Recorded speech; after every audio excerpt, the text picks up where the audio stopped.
Hey guys, welcome back to the channel, and we're back on the Booger again. It's a cold, rainy Sunday here in Mississippi, and yesterday we spent all day up here, and Dad fabricated the radiator, got it all set up and got it in there. He moved outlets around, put them in new spots and everything like that, got it mounted, got the under part mounted, got these welded on here and everything, and so that's in.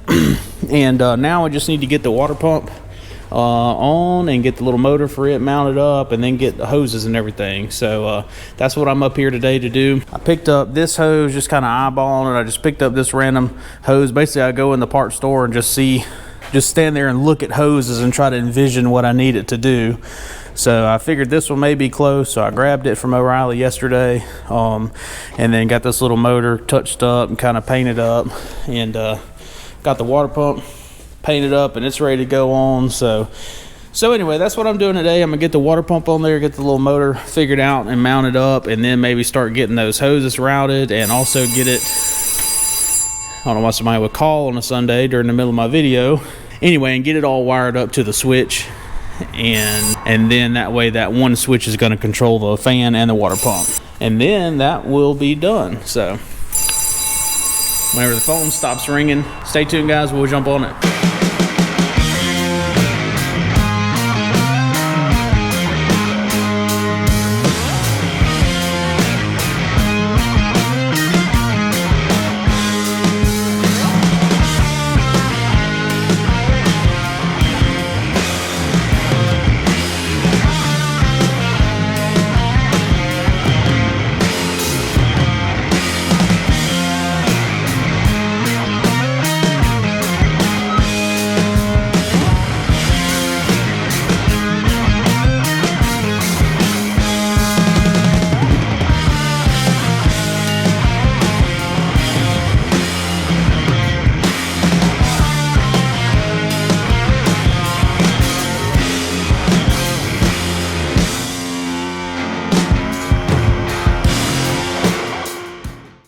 Alright guys, so I'm finally about wrapped up on this stuff. You might have seen in the time lapse, the GoPro died, but I originally had this setup pointing up. I assume that's the way it was, but the belt was like way too loose that way. So anyway, I flipped it upside down and got that working right. Got all that set up. Got the bottom hose on. It fits pretty well. Had to trim it up a little bit, but I think that'll work. Then got this wired up. Got the fan wired up for the radiator.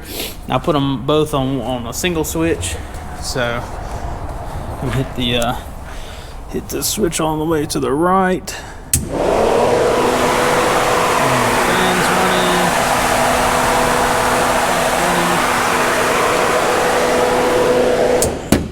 running. So pretty simple stuff. It's nothing real crazy, but I mean, like I said, this is just kind of old school. We're just kind of getting it together, but that's gonna work. And man, it's taken us, like, it took me pretty much all day today to get this done. It's like 6 p.m. now. I think I started a little bit afternoon, so but that's just how it works. Is these little things like this, they're what take a lot of the time on a car like this, just running wires and just running up on little issues. And I had to make some more spacers. We spaced it out a little bit more because it was hitting on the motor plate. The little electric motor was hitting on the motor plate, so we spaced it out a little bit more, and found some round tubing and made some new spacers. Had to dig and find some more bolts that were a little bit longer, but anyway, yeah, so I got all that stuff done. So then Dad came and he got the throttle linkage done for the pedal, and he pretty much worked about as much time as I did on this. So but just flipped this little deal around basically for a spring holder, like a return spring holder.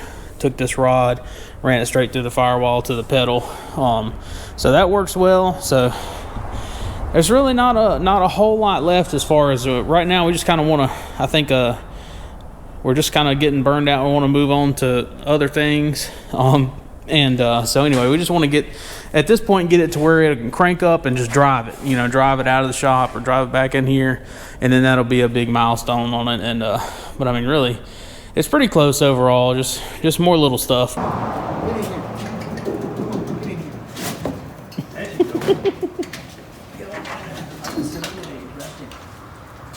Sit. You sit. Sit right there. Sit. Now, go puppy. Go puppy. Just shut the door. How bad that is. Yeah, she had a hard time getting into that thing.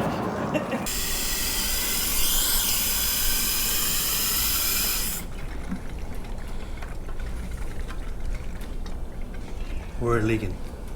I don't know. I see some drops over here, but that's a random place. That might be WD-40 that's spraying. Yeah. So I think we're pretty much finished with the cooling system. We end up having to, after searching and thinking, we end up having to go buy this little neck thing. So it's one of the few things that we've actually had to buy to get this together, but we did have to break down and buy something. Found a couple radiator hoses that were close at O'Reilly. Most everything else is good. We washed it yesterday. I got better wrenches, but they will wear in the toolbox. Yeah. So we found the first big leak. That was we discovered where they had the temperature probe for the gauge put on this motor before. It was right there. We had plumbed it into the new little neck thing, not realizing that was there. So anyway, we just put the probe back up here, and then we're just gonna plug that one back in the neck. Right now we're just kind of thinking of anything else. We got all it's buttoned up, turn the pump on, it's working, it's flowing. No major leaks currently. Just put fuel in it, charging up the battery. So the primary goal right now is to crank it and check the transmission fluid and make sure it goes into gear, both gears. So I can't really think of nothing else.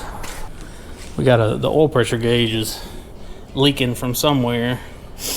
So I just pulled all that stuff out. That's the reason it's laying there like that right now, is we're gonna try to look at it and diagnose it. Just tighten up those fittings on it. Maybe that's all it was.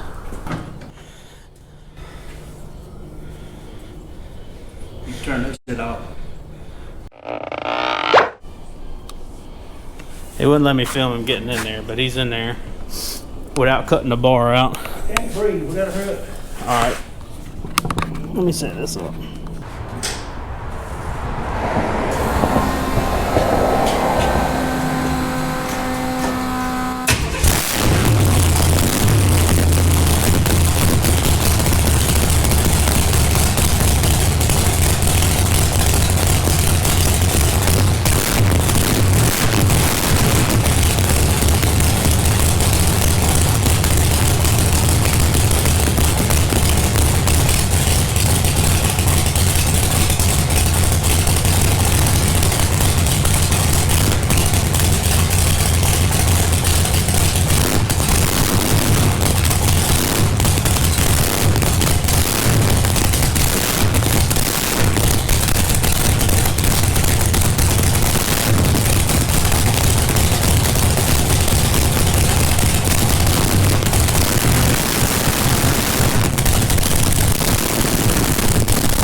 All right, we're about to try to weigh this. It ain't really the right way to do it. We're just doing one end at a time, but it'll give us a total. Swap meet scales. We only got 3 pads. Yeah, we bought these scales at the swap meet. Only got three pads. I don't know if they're gonna work, so we finna find out.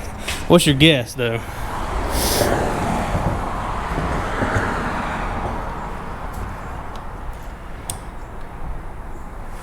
$19.80. Damn, I was gonna say 1950. Ready? I'm gonna say 1950. Yeah.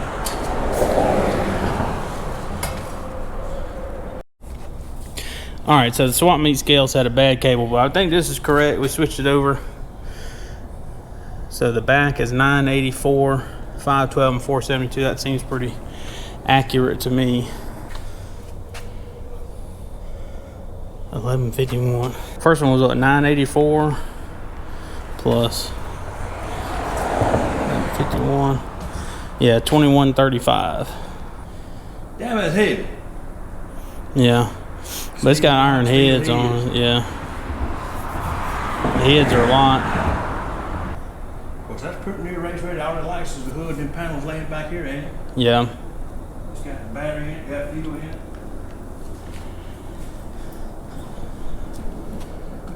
This thing's 2,200 pounds. All right, guys. So we got to another little stopping point on the Booger. We got it in here. It moves, goes backwards and forwards, spins tires, makes fireballs, all that good stuff. But just pushed it up on the rack, kind of set the front cap on it. It looks a lot better with the front cap on it. And we just got a few more little things to do. Kind of debating on how much more we want to do to it, and I don't know. Kind of want to move on to other projects too, but I'm really sick of working on it. Yeah. But it's too close to quit. Yeah, it's kind of to the point now where we still really need to get a little bit further on it to be able to put it up for sale and feel good about it, Well, everything up to this point is right. I mean, I don't want to go back and redo, so I wouldn't be scared of it at all. Yeah, so it's pretty good. We just need to go through the rear suspension and tighten all that stuff up. I think we're going to try to raise the ride height in the rear a little bit more. We raised it up a little bit before, but it's still got a little bit of a reverse rake to it. So I think if it comes up in the back a tiny bit more, it'll look better and sit better. So, but yeah, so just got a few more things to do to it, and may see some other projects crop up here pretty soon too, in addition to this. But anyway, that's about it for this one, guys. Thanks for tuning in, and we'll see you on the next one.